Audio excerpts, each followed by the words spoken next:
¿Cómo encuentra el founder su rol en una organización que también va creciendo y va exigiéndote cosas distintas? Por ejemplo, mi rol de CFO, yo quizás ya hace un año y medio, 2 años, no era el idóneo y creo que hicimos un cambio. Y algunos de mis founders, excepto el CEO, él se ha mantenido siempre en su rol, pero nosotros los otros founders hemos ido mutando nuestra colaboración hacia Clever IT, hemos ido mutando nuestro rol en Clever IT, pero siempre vinculado a la venta, o sea, siempre hemos estado con ese foco de venta.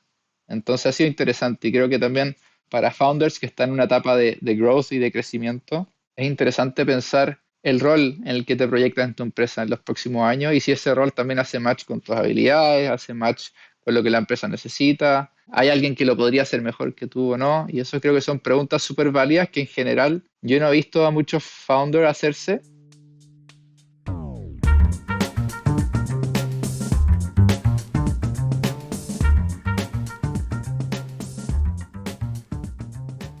Antes de empezar este episodio, si eres ángel inversionista, me gustaría invitarte al club de Ángeles de Latam registrándote en nuestro sitio angelesdelatam.com y sé parte del club donde estaremos haciendo eventos, compartiendo deal flow, haciendo comunidad y mucho más. Y si eres founder en etapa temprana en Latinoamérica, en 500 te queremos conocer. Nuestra oferta hoy es de $300,000 y estamos evaluando compañías todos los días del año. Preséntanos tu startup en nuestro sitio latam.aplica.500.co. Bienvenidos y bienvenidas a este nuevo episodio de Ángeles de Latam. El día de hoy tenemos a otro gran invitado, en esta ocasión un chileno, Martín Borns. Martín fundó 2 startups exitosas hasta ahora. En el pasado Midgard, una aplicación para integrar procesos y hacer ciudades más inteligentes. Y por el otro lado, en la que está hoy, que es fundador de Clever IT, una compañía enfocada en apoyar equipos de tecnología a ser más eficientes.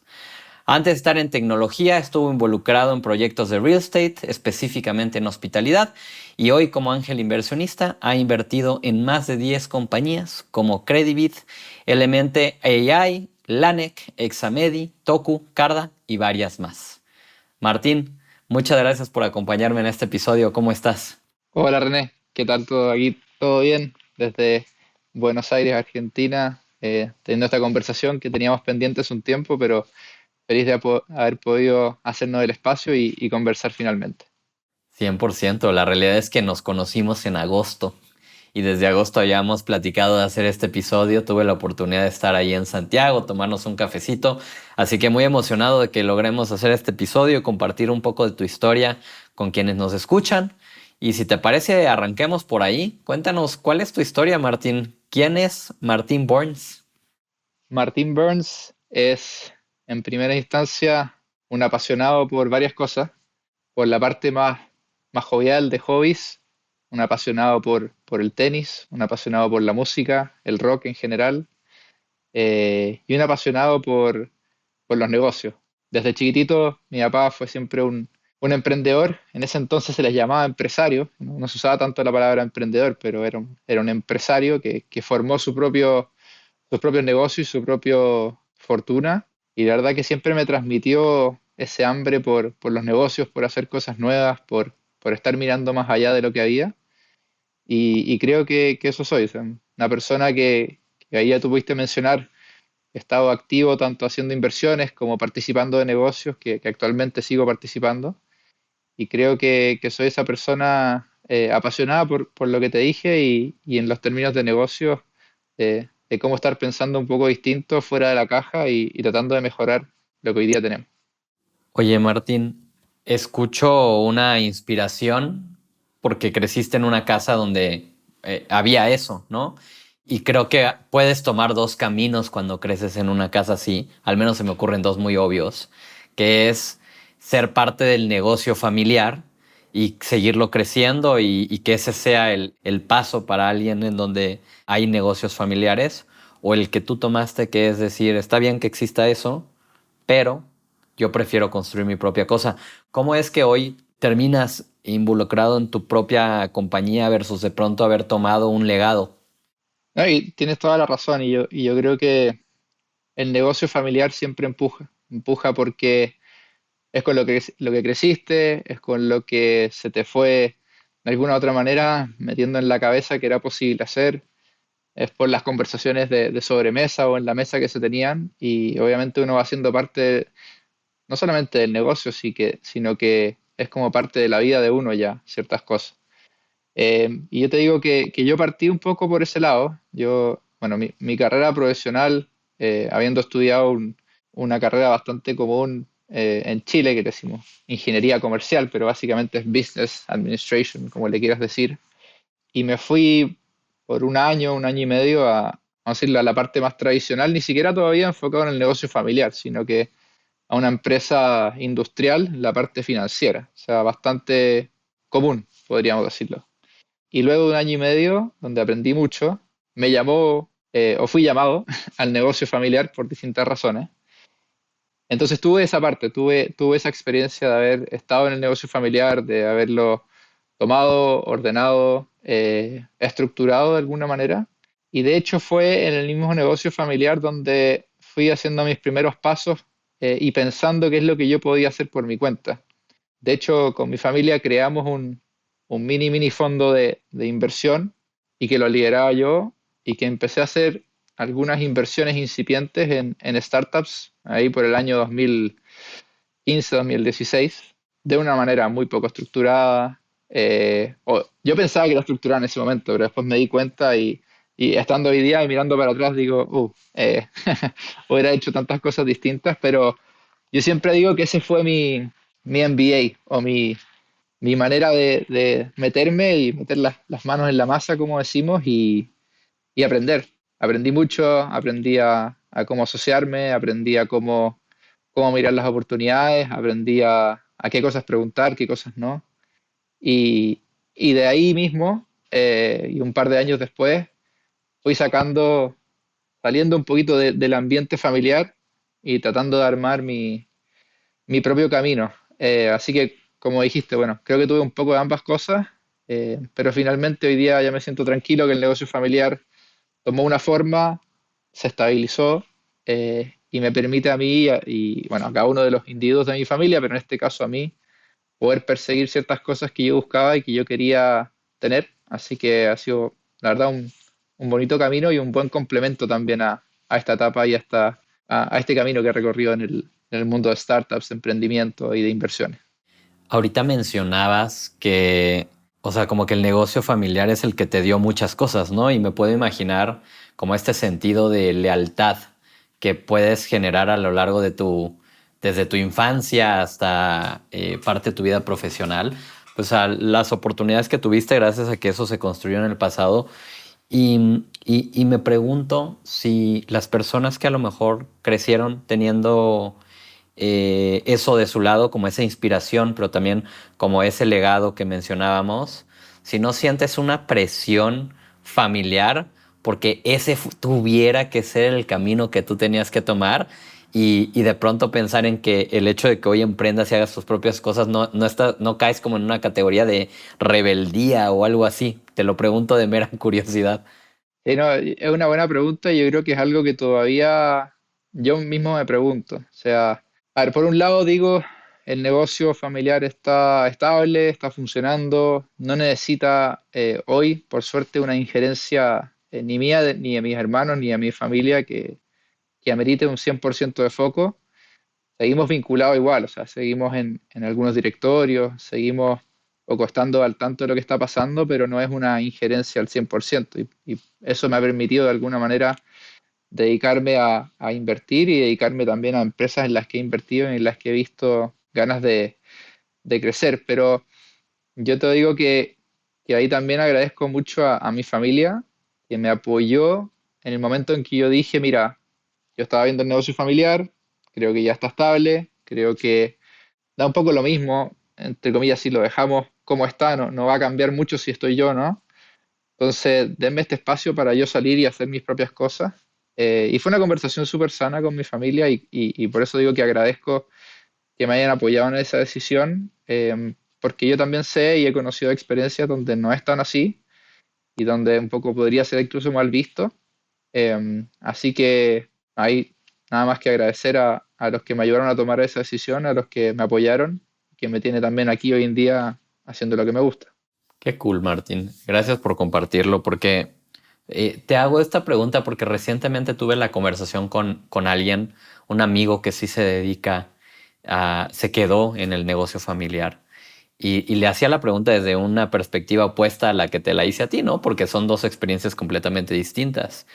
Y me contaba como este efecto de preocupación dentro de una familia, de decir, oye, tengo a estas, no sé, 15, 20, 30 personas de la siguiente generación que podrían tomar la responsabilidad de lo que ha sido un gran patrimonio ya de múltiples generaciones, pero hoy la preocupación es quién lo toma porque nadie lo quiere tomar.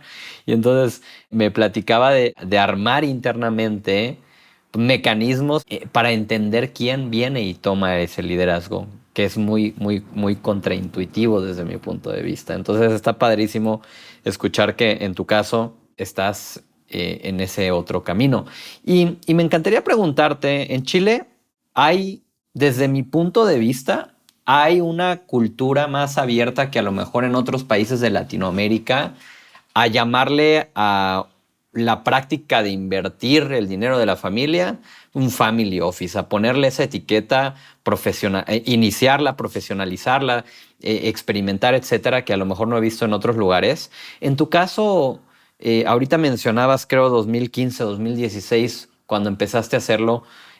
¿Cuál es el proceso para que en una familia inicie una práctica de Venture Capital? ¿Cómo fue en tu caso? Me encantaría que nos digas lo que significó para ti hacerlo. Ahorita lo dijiste, ¿no? Como muy, muy estructurado, pero al final mirando hacia atrás no lo era. ¿Y qué ha sido esa estructuración? ¿Cómo se ha mejorado? Me encantaría explorar eso de tu experiencia, porque pues sería espectacular ver a más familias en Latinoamérica replicar esto.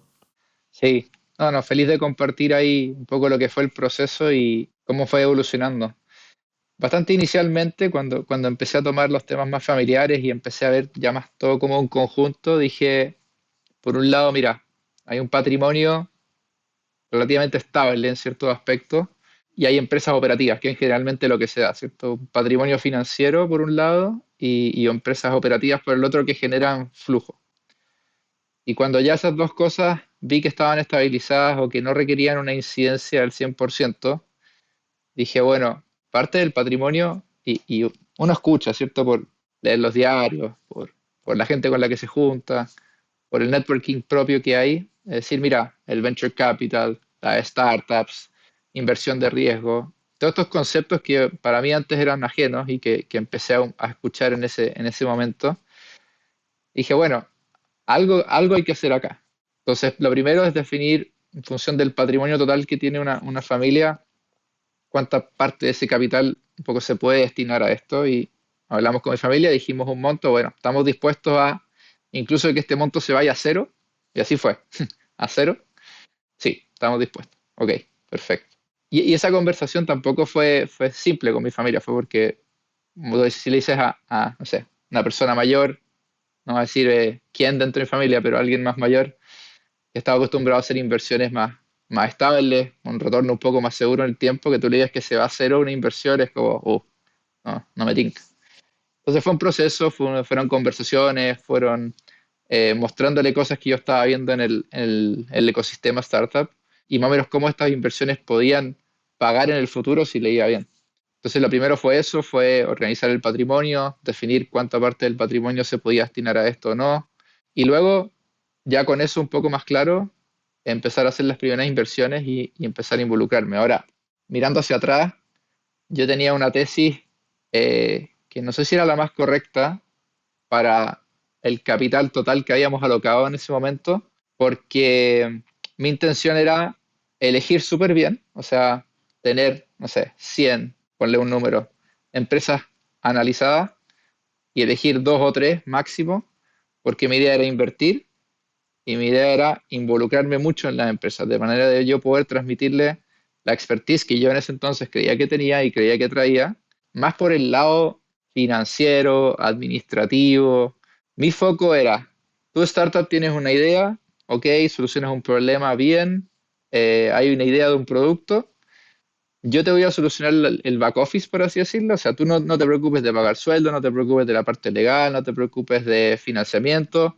Yo te soluciono eso y tú enfócate en crecer, en vender. Era como solucionarle esa parte al emprendedor, al founder, que muchas veces es bastante dura, ¿cierto? Levantar capital, hacer las rondas y toda la parte administrativa o el back office que siempre también no es tan agradable. Entonces, esa era mi tesis.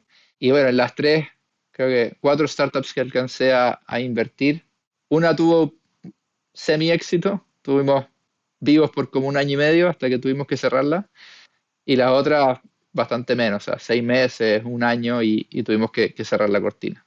Esa fue como mi primera experiencia apoyando startups y un poco lo que decías tú, pues este incipiente y primerizo approach al mundo de las inversiones. Oye, y decías, inicié con de pronto una tesis que no era muy correcta. ¿En qué se transformó? Porque puedo entender lo que describes y de hecho creo que medio que describiste el trabajo de muchos de nosotros que sí hacemos esto full time. Al final del día es solucionar el gap de capital para que un equipo talentoso pueda enfocarse en construir buenos productos y crecerlos. Y también describes un tema de diversificación muy necesario. Nosotros vamos a construir portafolios con mucha diversificación. En ese momento tú hiciste 4 inversiones. Entonces también me gustaría saber hoy en qué se convierte esa tesis que sí es la correcta. Y no sé si es la correcta, pero al menos creo que es distinta a la que tenía antes. Sí, si todos si supiéramos que estamos haciendo lo correcto, sería más fácil, ¿cierto? Pero yo te diría que han cambiado principalmente dos o tres cosas de ese entonces. La primera es la escala. Creo que la cantidad de capital y la cantidad de inversiones, que obviamente viene dado también por el capital, ¿cierto? Que estaba haciendo yo en ese momento, no eran suficientes para más o menos cómo se comporta el mundo startup, ¿cierto? Hablando de estas ratios de startups exitosas versus que fallan, de o sea, 1 a 10, 1 a 15, 1 a 20, hasta se ha visto por ahí. Creo que me faltó darle escala y esa escala creo que hoy lo dan, bueno, los fondos, lo dan también los family office más estructurados, más grandes, que pueden también abarcar quizás un capital mayor eh, y que pueden un poco arriesgarse más en más fichas. Entonces yo creo que lo primero es eh, me quedé corto en la cantidad de startups en las que estaba invirtiendo al mismo tiempo. Y la otra, yo te diría que es respecto al involucramiento. Yo pensé que el involucramiento que yo iba a tener dentro de las startups iba a ser relativamente menor y terminó siendo mayor. Y es lo que me tiene hoy día dedicado principalmente a Clever IT, porque realmente encontré que me apasiona estar dedicado a una de las inversiones de las que estoy haciendo. Por mi expertise, por las cosas que estoy haciendo, por las cosas que estoy aprendiendo, por distintas razones. Entonces, antes ponía un freno un poco a la dedicación. Decía, no, tengo, no sé, 4 startups, tengo que dedicarle más o menos 25% a cada una.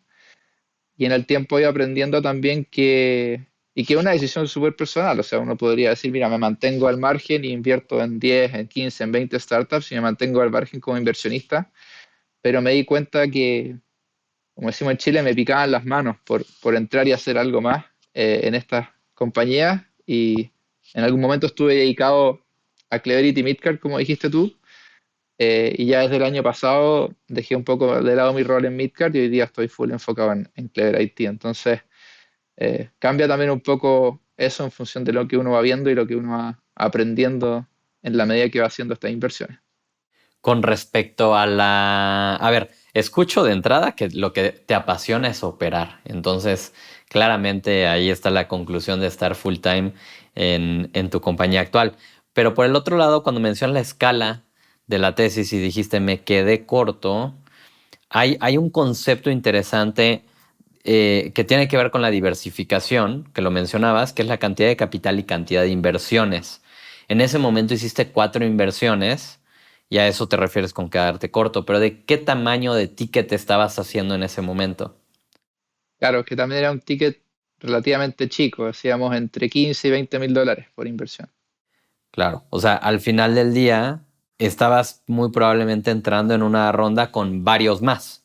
Y ni siquiera, porque estaba entrando demasiado antes, que también yo creo que era otro problema. O sea, estaba entrando casi como founder, ¿me explico? Entonces, obviamente, al entrar casi como founder o en esta idea incipiente que había, donde no había otros inversionistas, estaba solamente el equipo fundador, no había un product market fit, ¿no?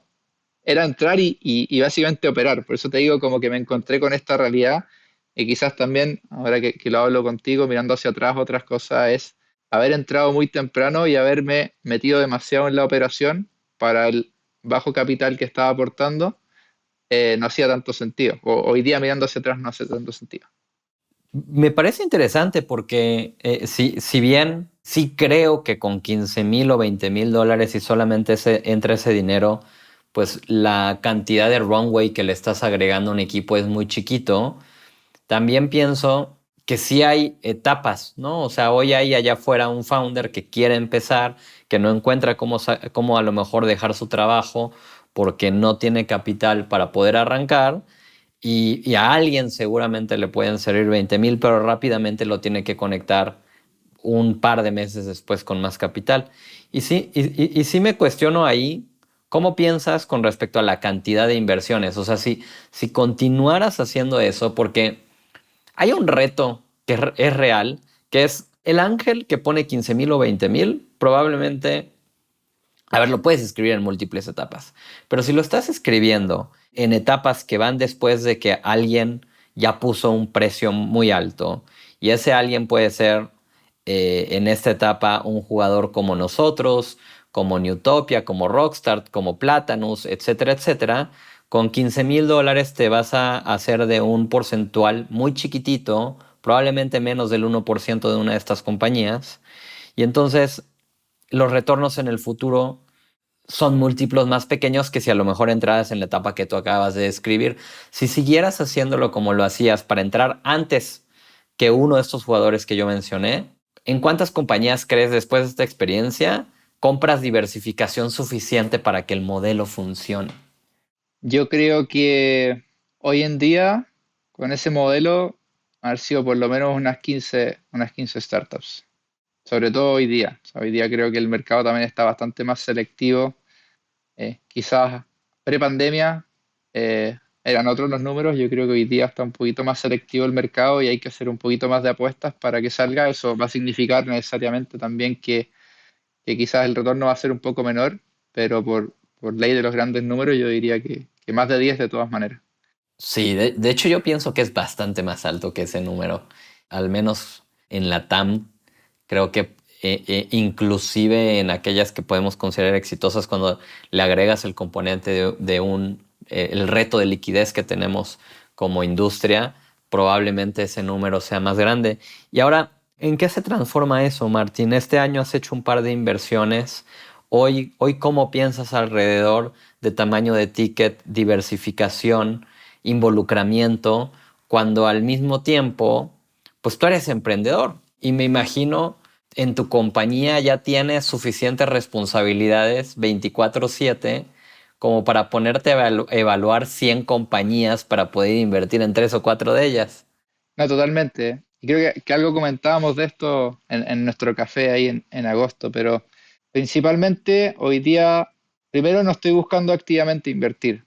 Cuando se da la oportunidad, la analizo. Entonces eso es un primer cambio grande porque no estoy constantemente revisando, haciendo algún análisis de alguna empresa, sino que estoy un poco tranquilo, operando en mi empresa, en lo que hago, pero dada la naturaleza de mi rol y dada la naturaleza también de mi misma empresa y de mi track record en el mercado, van llegando oportunidades. Entonces, en la medida que esas oportunidades llegan y se va activando el efecto de network, la analizo. Y cuando la analizo siempre la pienso desde la perspectiva primero de, obviamente, tamaño del ticket, porque es relevante. Entonces, si es que el tamaño del ticket que la empresa está buscando está dentro de lo que yo puedo poner, y hoy día estoy poniendo tickets entre 10,000 y 20,000, no más que eso. Lo segundo es involucramiento y soy súper upfront con la persona o la startup, en decirle, mira, yo estoy dedicado a esto, no me puedo dedicar, o sea, el tiempo que te puedo dedicar es relativamente poco. Hoy día con algunos tenemos llamadas una vez al mes, una vez cada 2 meses, simplemente porque le ven valor a que yo pueda estar ahí aportando desde, por ejemplo, mi experiencia con Clever IT, lo que hacemos en desarrollo de software. Entonces, tratamos de tener algunas reuniones o algunas instancias para conversar sobre eso. Y también lo pienso a nivel, obviamente, de cuán avanzado está la startup. Y cuando digo avanzado, lo digo en el sentido de si ha levantado rondas antes o no, si es su primera ronda, si es su segunda ronda, y también cuán avanzados están los founders. Entonces trato de no entrar en una etapa muy, muy inicial, donde no hay nada y básicamente es el founder con una idea. Trato de alejarme un poquito de eso, sino que de algo un poco más ya probado y con algún track record. Entonces, por ejemplo, las dos inversiones que hice este año, que es Credibit y Elemente, ambas ya conocía a los founders de hace tiempo. En un caso, una ya venía como idea incubada desde un MBA en España de los socios, y ya venía con una plataforma ya funcional y con algo de tracción, en el caso de Credibit. Y en el caso de Elemente, ellos estaban pivoteando desde un modelo de reuniones con inteligencia artificial hacia lo que están tratando de hacer hoy día en lo que es IA, enfocado en IA conversacional, y poder apoyar a call centers y otros de esos tipos de soporte para simplificarles la vida y abaratarles los costos. Entonces, ya eran cosas que estaban andando y veía el potencial que tenían esas dos ideas de salir adelante. Oye, Martín, me gustaría dar un par de pasitos para atrás para regresar y platicar un poco de tu experiencia y ahora volvemos al tema de inversión. Porque hoy, si miro un poco tu trayectoria, pues me salen varias dudas de cómo es que construiste hacia el rol que tienes hoy. Eres un financiero, ¿no? O sea, al final del día nos compartías que estudiaste una carrera en negocios, pero también cuando miro lo que has hecho, pues una parte la dedicaste a este corporativo que mencionabas en el área de finanzas y cuando veo cómo partes inclusive en esta compañía, inicias como CFO y de repente veo a alguien que hoy su rol no tiene a lo mejor tanto que ver, o al menos es lo que interpreto de tu LinkedIn, con finanzas. De hecho, el hecho de que seas el Head of Strategic Partnerships para Growth me hace pensar que tu rol hoy es muy comercial. ¿Cómo es que terminas tomando eso y encima no nada más impacta en lo que hacen en Chile, sino lo que están haciendo fuera de Chile y mucho de eso en Estados Unidos?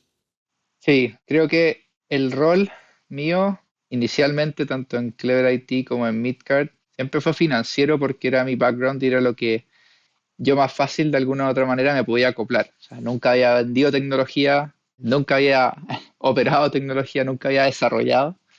Entonces me era muy difícil estar metido en ese lado por mi poca experiencia, pero sí sabía que podía aportar en manejo de flujo de caja, podía aportar en estados de resultados, podía aportar en conversaciones con inversionistas. Entonces, la verdad es que me fue más fácil cuando yo tomé la decisión de decir, ok, quiero empezar a dedicarme o dedicarle tiempo a estas inversiones que ya hice.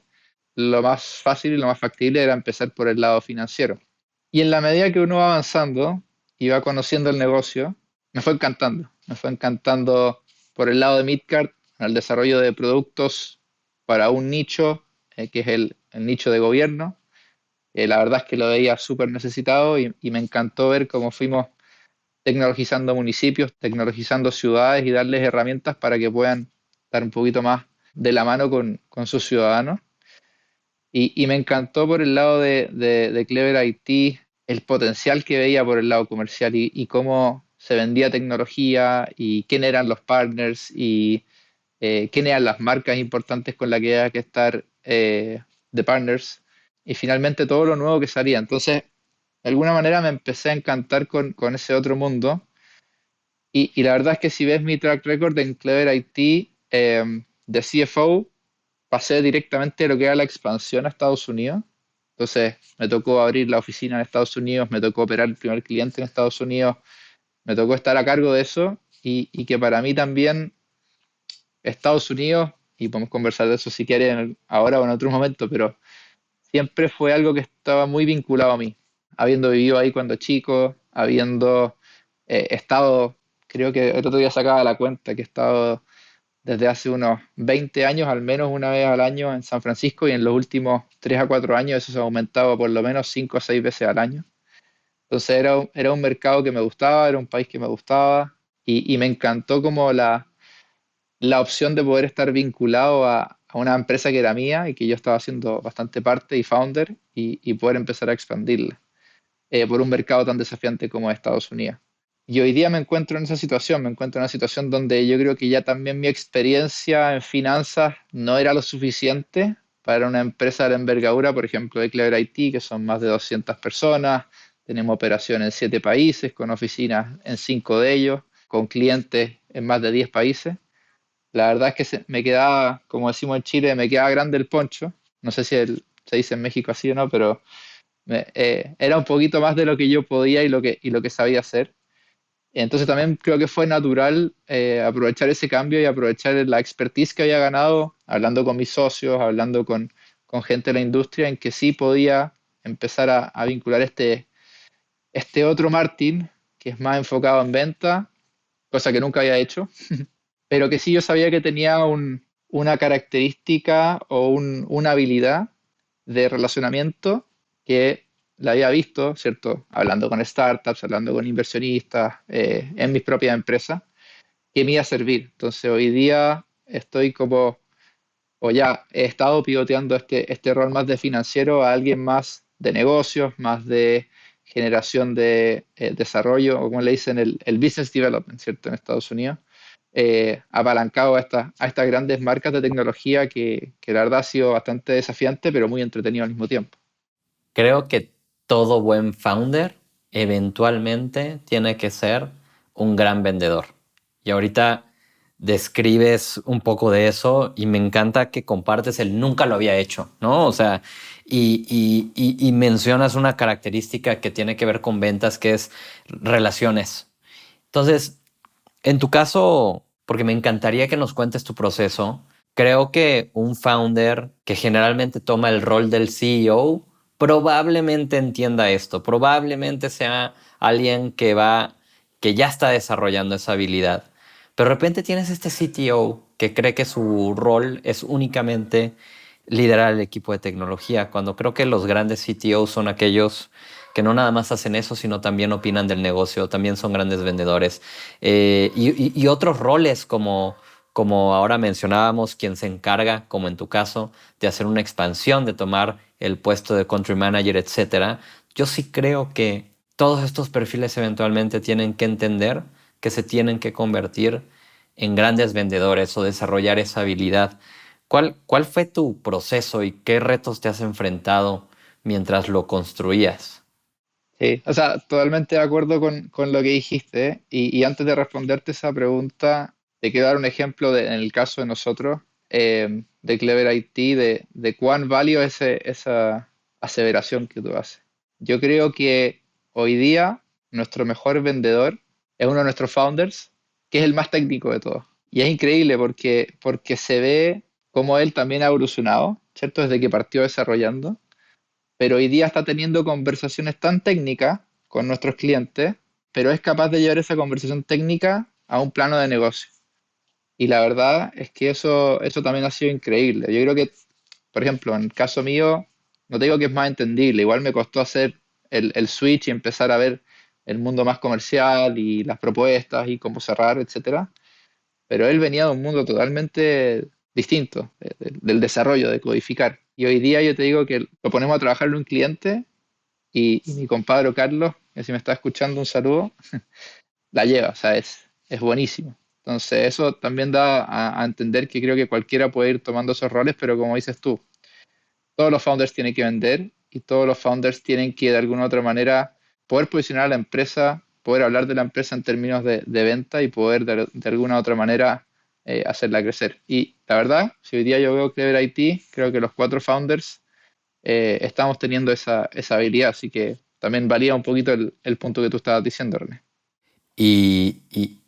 Gracias, o sea, 4 founders con lo que compartes o sea, me gustó el que dijiste tienen que. Y creo, a ver, ustedes seguramente tienen mucho por crecer y mucho por continuar en el éxito, pero ahorita mencionabas más de 200 empleados, 7 países donde operan, pues tiene que estar relacionado, ¿no? Sí, sí, tiene que estar relacionado totalmente. Y yo creo que lo difícil ahí, y es una etapa en la que estamos hoy día como founders, es independiente que todos sabemos que tenemos que vender y estamos todos vendiendo de alguna manera u otra.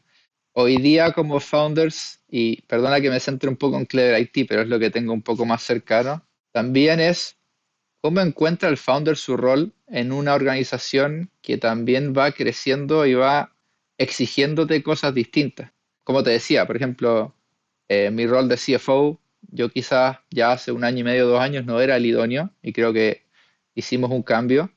Y algunos de mis founders, excepto el CEO, él se ha mantenido siempre en su rol, pero nosotros los otros founders hemos ido mutando nuestra colaboración hacia Clever IT, hemos ido mutando nuestro rol en Clever IT.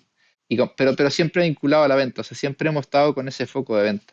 Entonces ha sido interesante y creo que también para founders que están en una etapa de growth y de crecimiento, es interesante pensar el rol en el que te proyectas en tu empresa en los próximos años y si ese rol también hace match con tus habilidades, hace match con lo que la empresa necesita, hay alguien que lo podría hacer mejor que tú o no, y eso creo que son preguntas súper válidas que en general yo no he visto a muchos founders hacerse, pero creo que es sano y es bueno, un poco poniéndose a disposición también de la empresa y lo que necesita.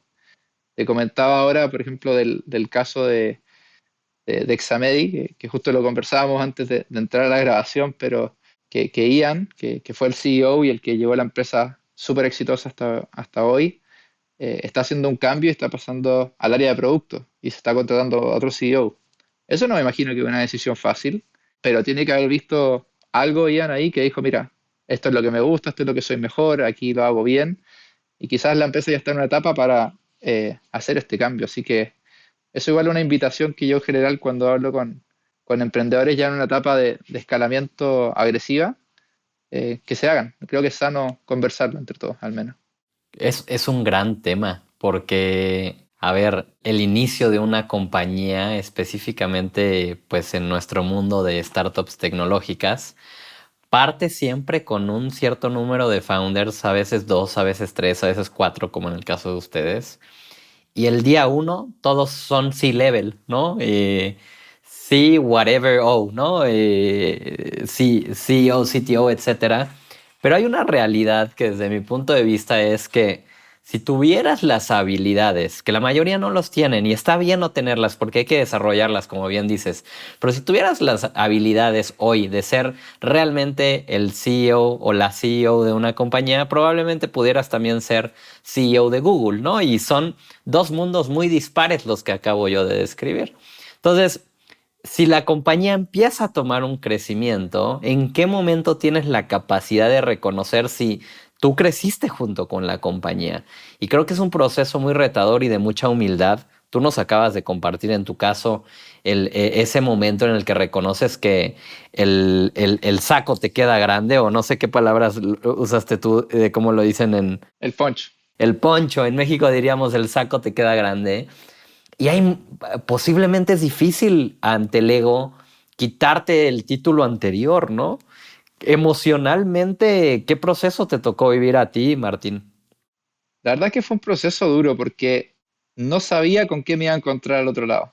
Sabía que tenía que hacer un cambio, sabía que ya no estaba, y conversado con mis socios, quizás ya no estaba dando abasto con lo que necesitaba la compañía y no sabía si tenía, a usar otro dicho, como decimos en Chile, los dedos para el piano, para irme por la beta más de ventas, de crecimiento, de partners, de apertura a un nuevo mercado.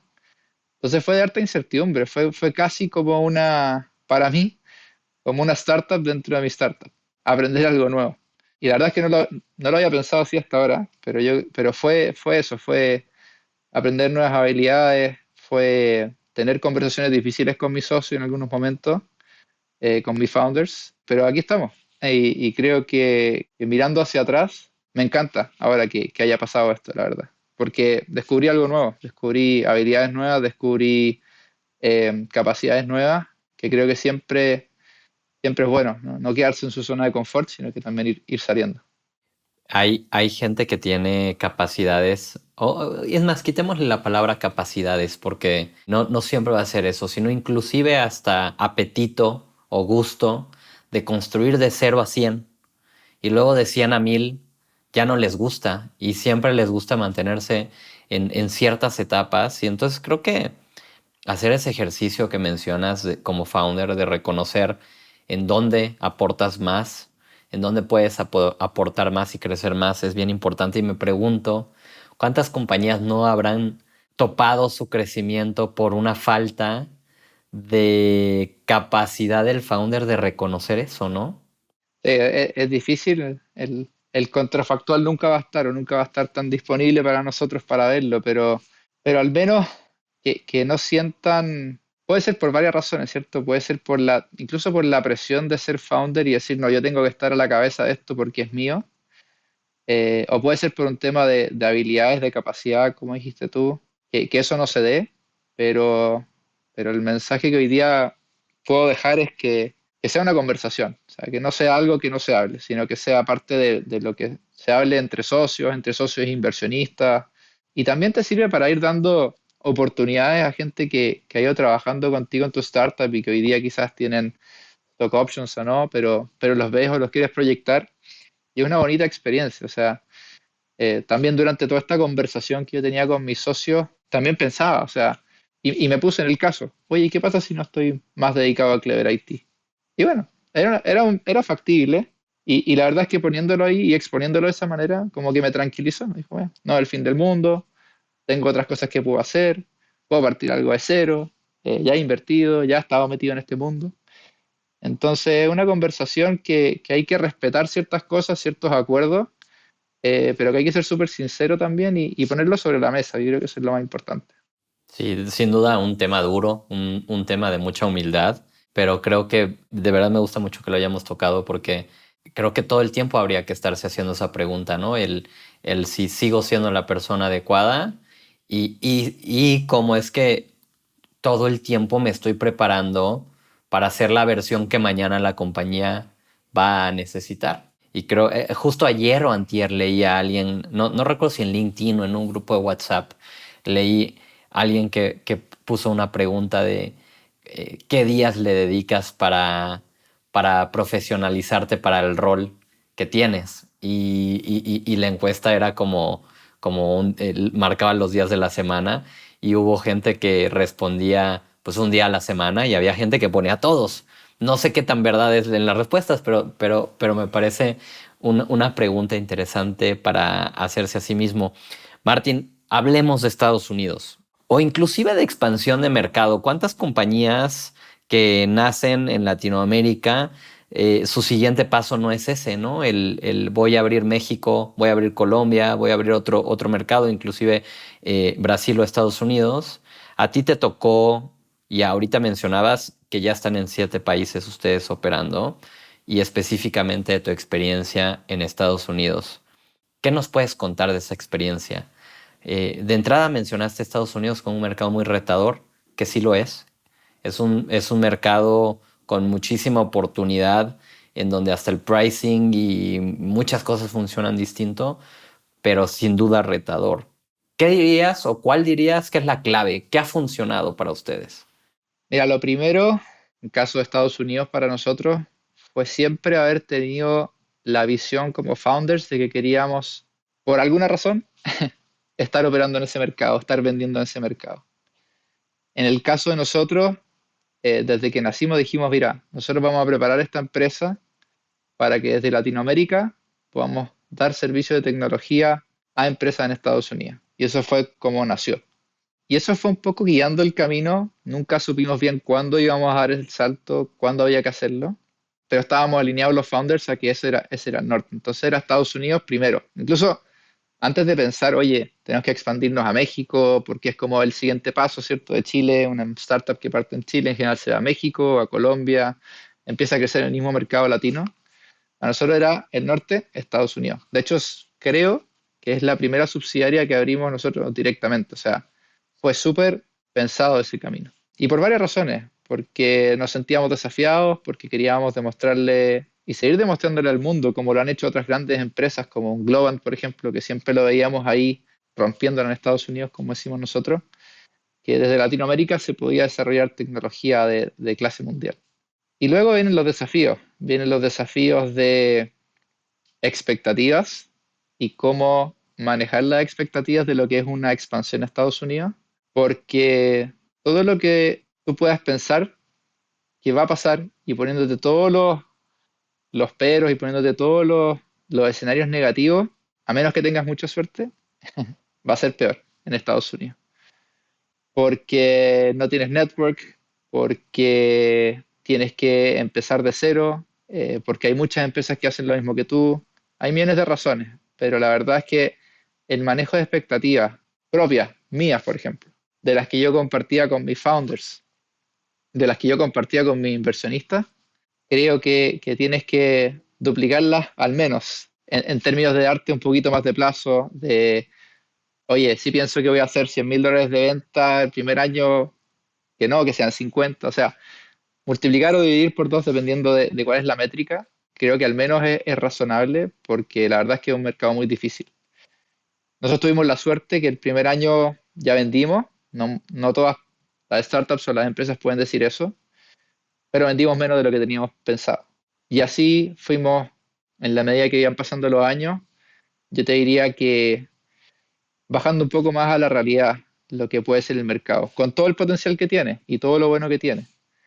Pero es mejor quedarte corto a quedar largo, ¿cierto? Decir, oye, no estoy cumpliendo las expectativas, porque de repente el mercado te sorprende. Y lo que nos pasó a nosotros este año en Estados Unidos, por ejemplo, es que superó todas nuestras expectativas porque cerramos un cliente que terminó siendo brutalmente grande. Y eso es lo otro que pasa, o sea, y eso es lo otro entretenido y que motiva a este mercado, es que puede ser uno o dos clientes que te cambien la vida, comparado con Latinoamérica, que pueden ser 5 o 10 clientes que te hagan, no sé, facturar lo mismo, por ejemplo.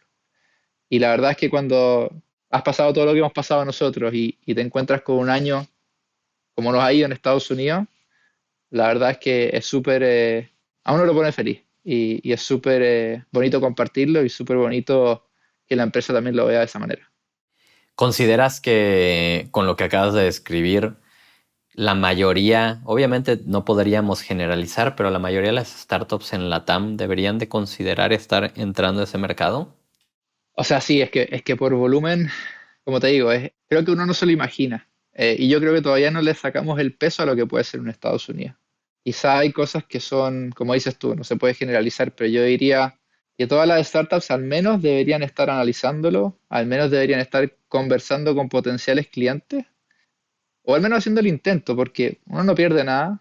Y lo peor que te pueden decir es, no, mira, tu solución es mala, tu solución, yo tengo esta que me lo soluciona de mejor manera, pero al menos vas a estar mejorando lo que ya tienes y vas a estar conversando con los que la llevan en desarrollo de tecnología y los que la llevan con compras de, si es que tu servicio es SaaS, en compras de SaaS, si es que tu servicio es más un servicio como desarrollo de tecnología, como en el caso de nosotros, te vas a estar comparando con los mejores y vas a estar aprendiendo y vas a estar haciendo mejor tu negocio en Latinoamérica. Por último, para irte con aprendizaje. Y si después de todo y estuviste 2 o 3 años remándola y la verdad es que viste muy poco, también está bien y uno dice, bueno, me voy a enfocar en Latinoamérica, quizás vuelvo a intentarlo en un año más, pero hacer ese challenge yo creo que es súper bueno y lo único que va a hacer es hacerte mejor como startup o como empresa. De acuerdo. ¿Consideras, o al menos algo que nosotros hemos visto en Latinoamérica, cuando un founder de... A ver, yo estando en México, para agregar el contexto de esto, para un founder que no es de México y quiere abrir México, algo que hemos visto que suele incrementar la probabilidad de hacerlo bien, tiene que ver con que pues a la persona que más le importa que eso funcione esté aquí y generalmente esa persona es el founder.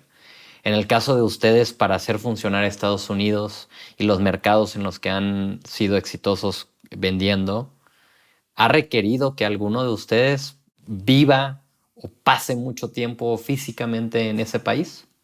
Sí, no sé si viva, pero sí pase mucho tiempo físicamente. Hoy día se da la coincidencia que uno de mis founders, que es Gustavo, está viviendo en Houston desde principios de abril, mayo, por ahí. pero eso fue una decisión más estratégica cuando ya el negocio ya estaba encaminado que iba a andar bien.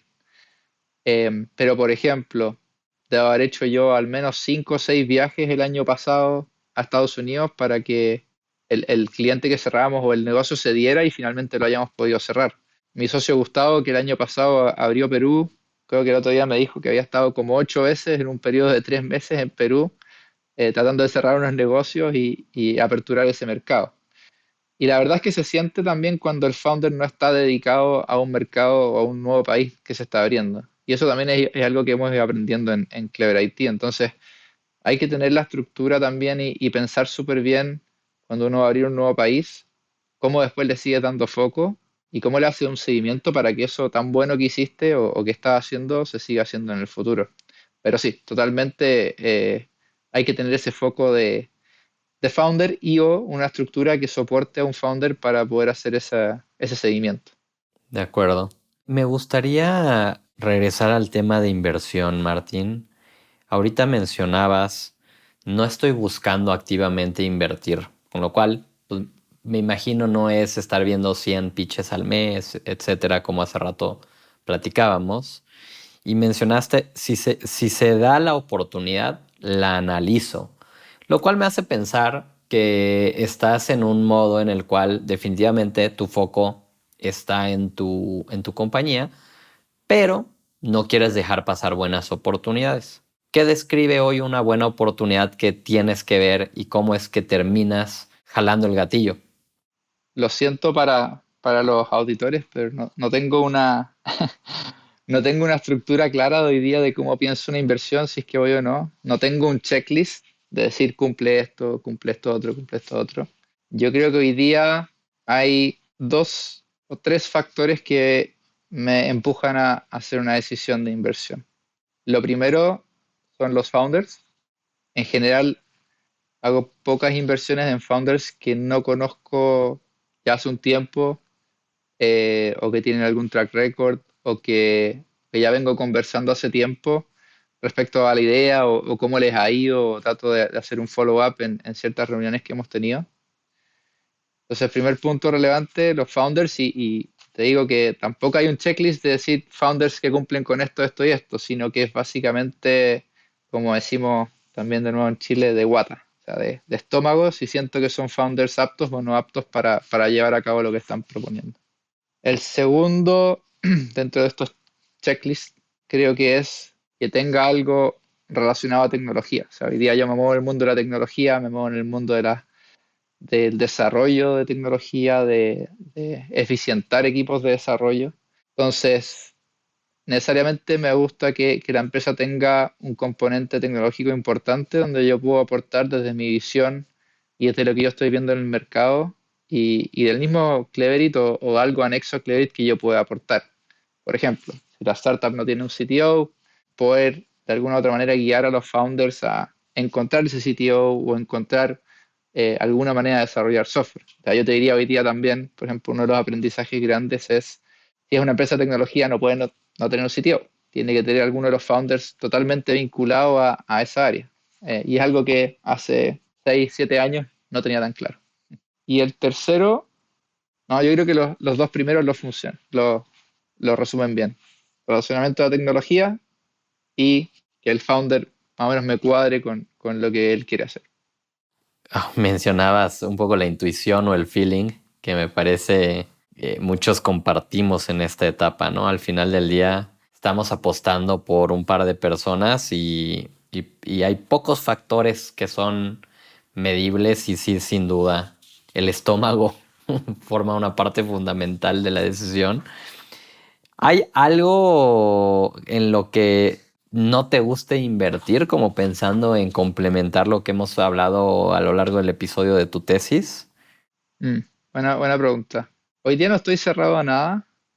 Va a ser contraintuitivo a lo que a una de las inversiones que hice este año, que es Elemente, que está basado en inteligencia artificial, pero me da un poco de resquemor a veces invertir en startups que están tratando de estar en el wave, ¿cierto? O sea, hoy día el wave es inteligencia artificial.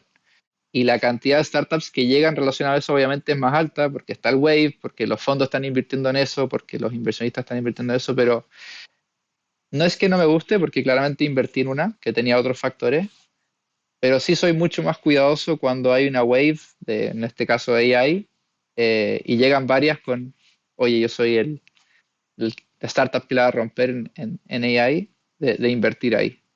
Pongo como extra cuidado, como fue también en su momento cripto, etcétera. Entonces creo que eso sí me hace repensar una inversión, si hace sentido. Sí, me gusta. Al final es lo que muchos diríamos que es no invertir por FOMO, ¿no? O sea, puedo entender la euforia e identificarlo dentro de la euforia de una tendencia, lo que a mí sí me gusta versus no invertir solamente porque es la tendencia, ¿no? Así es. Bien, Martín, nos estamos terminando el tiempo y me encantaría cerrar con una última pregunta que es con la que me gusta cerrar estos episodios y es que nos puedas compartir alguno de los momentos que han sido o el más emocionante o el más difícil que han marcado más tu carrera, en tu caso, como ángel inversionista o como emprendedor. Buenísimo. Creo que hay varios. Creo que en la vida de un emprendedor semanalmente es desafiante y tiene altos y bajos, muy altos y muy bajos. Pero para resumir, estos últimos 5 o 6 años, yo te diría que la más dura ha sido mi cambio de rol dentro de Clever IT, hacia un rol desconocido, como les comenté, hacia un rol que no sabía bien lo que iba a venir y fue un poco lanzarse al vacío de nuevo, pero fue hiper desafiante, pero al mismo tiempo me tiene muy contento hoy en día y te diría que yo creo que se combina ambas cosas, combina como el momento más desafiante y combina también después de ya 1 año y medio en un rol nuevo y con otro foco haber descubierto lo que me gusta de esto. Entonces, lo embarcaría en eso, en este cambio de rol, tanto lo bueno como lo malo.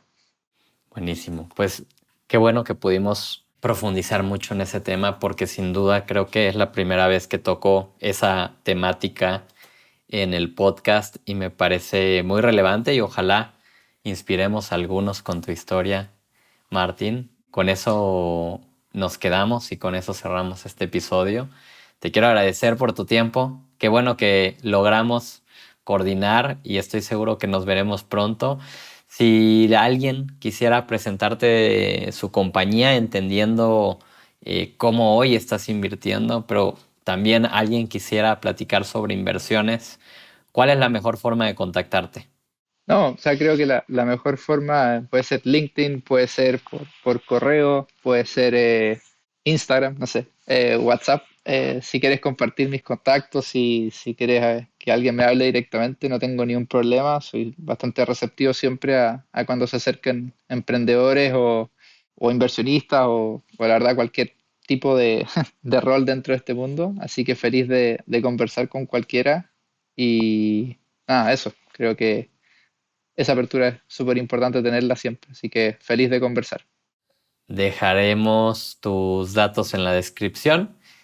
Válido, si no me equivoco, yo te escribí un mensaje por LinkedIn sin conocernos antes, sin que nadie nos hiciera un intro y terminamos tomando un cafecito. Así que es cierto, eso lo confirmo. Y para todos los que nos están escuchando, como cada episodio, les recuerdo que yo soy René Lomelí, que si tienes una startup en etapa temprana en Latinoamérica, te queremos conocer en 500, estamos invirtiendo $300,000. Y si eres un ángel inversionista, por favor escríbeme, búscame también en LinkedIn. Me encantaría invitarte a este episodio para que grabemos un podcast juntos. O también te invito a que te sumes a nuestro club de ángeles inversionistas en el sitio angelesdelatam.com. Martín, mil gracias y nos vemos a todos en el próximo episodio.